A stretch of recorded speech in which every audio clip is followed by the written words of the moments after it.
Hello అండి, welcome to మావి చిగురు స్టోరీస్. విజయలక్ష్మి అవధానుల గారు రచించిన బుజ్జి బుజ్జి రోలు. ఈ కథ మీకు నచ్చితే లైక్ చేయటం మర్చిపోకండి. మీకు ఎలా అనిపించిందో కామెంట్ చేసి చెప్పండి. ఈ ఛానల్ని కొత్తగా చూసేవారు మరిన్ని మంచి కథల కోసం సబ్స్క్రైబ్ చేసి బెల్ ఐకాన్ ఆన్ చేయండి. అప్పుడు ఏ కొత్త వీడియో పెట్టినా మీ దాకా వస్తుంది. ఇక కథ మొదలు పెడదాం. 1972లో మా పెళ్ళయ్యి కాపురానికి వెళ్తున్నప్పుడు అన్ని సారే సామాన్లతో పాటు ఓ ముచ్చటైన రుబ్బురోలు కూడా మా అమ్మ పొందిగ్గా తన పాత చీరలో మూట కట్టి సర్దిపెట్టింది. సంసారం మొదలెట్టించడానికి నాతో పాటు మా అమ్మ కూడా రావటానికి సిద్ధమైంది. తీసుకువెళ్ళవలసిన వస్తువులు చూసిన మా ఆయనగారు మూటగట్టిన ఆ పెద్ద రుబ్బురోలు చూడగానే హడలిపోయారు. అత్తయ్య గారు, ఈ వస్తువు వద్దండి. కలకత్తా స్టేషన్లో అయితే ఈ సామాన్లు మొయ్యటానికి కూలీలు ఉంటారు, కానీ అక్కడి నుంచి మనం స్థానిక పట్టణాల బండికి లోకల్ ట్రైన్లో వెళ్ళటానికి అక్కడ మన కూలీలు ఎవ్వరూ దొరకరు. మనం ముగ్గురం కలిసి ఇన్ని మోయలేము. అందువల్ల ఈ రుబ్బురోలు ఇక్కడే ఉంచేద్దామన్నారు. మా అమ్మ ముచ్చటపడి కొన్న రుబ్బురోలు విశాఖపట్నంలోనే ఉండిపోయింది. ముగ్గురం కలకత్తా చేరాం. రుబ్బురోలు కొనటానికి ఒకరోజు నగరంలో విపణీ వీధి మార్కెట్లోకి వెళ్ళాం ముగ్గురం. ఊరంతా గాలించిన సన్నికల్లులు తప్ప రుబ్బురోళ్ళు ఎక్కడా కనబడలేదు. ఇక తప్పదని ఒక చిన్న సన్నికల్లు కొని తెచ్చుకున్నాం. ఆ సన్నికల్లులో కొత్తిమీర కారం, ఉల్లికారం, చిన్న చిన్న పరిమాణాల్లో పచ్చళ్ళు తప్ప ఇడ్లీ పిండి, అట్ల పిండి రుబ్బటం అయితే అయ్యేది కాదు. మా అమ్మ నా దగ్గర ఒక 10 రోజులుండి అన్నీ చక్కబెట్టి మా నాన్నగారు పనిచేసే చోటు మందమర్రికి వెళ్ళిపోయింది. మా అమ్మ బయలుదేరుతున్నప్పుడు మరీ చెప్పాను, మందమర్రి వెళ్ళిన వెంటనే అక్కడ ఒక చిన్న రుబ్బురోలు కొని ఉంచమని, మొదటి పండుగకు మేము అక్కడికి వచ్చినప్పుడు తెచ్చుకుంటామని. రుబ్బురోలు చిన్నది కొనమని ఉత్తరంలో నొక్కి ఒక్కాణించాను. మొదటి పండుగకు మందమర్రి వెళ్ళాము. నేను వెళ్ళేసరికి నా కోసం సిద్ధంగా ఉంది ఓ బుల్లి రుబ్బురోలు. మా అమ్మ వాడే రుబ్బురోలు పరిమాణంలో సగం కంటే తక్కువ పరిమాణం ఉన్న ఆ చిన్న రుబ్బురోలు భలే ముద్దొచ్చేసింది.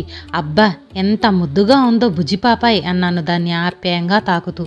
నిజం చెప్పాలంటే పెళ్ళయ్యేదాకా నేనెప్పుడు రుబ్బురోట్లో రుబ్బిందే లేదు. అంటే రుబ్బే పని మా అమ్మ నాకెప్పుడు చెప్పలేదు.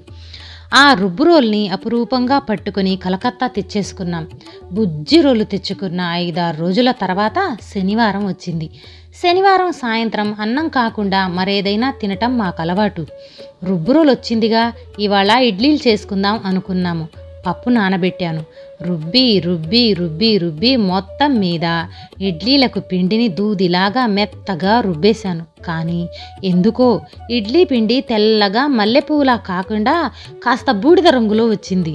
ఇడ్లీ పిండి తర్వాత కొబ్బరి పచ్చడి చేద్దాం అనుకున్నా, కానీ అప్పటికే జబ్బలు పులిసిపోవటంతో ఆ ప్రయత్నం మానుకున్నాను. ఇంట్లో కరివేపాకుడిది కదా, దాంతో తినేద్దాంలే అనుకున్నాను. పళ్ళెంలో ఇడ్లీలు పెట్టుకుని తింటుంటే ఇడ్లీలు కాకుండా ఇసుక తిన్నట్లు అనిపించింది. ఇద్దరం సగం సగం ఇడ్లీ కూడా తినలేకపోయాం.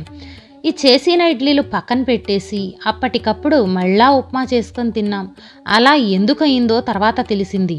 మొట్టమొదటిసారి రుబ్బు రోట్లో ఏదైనా రుబ్బినప్పుడు రాయి కొంత అరిగి పిండిలో కలుస్తుందంట.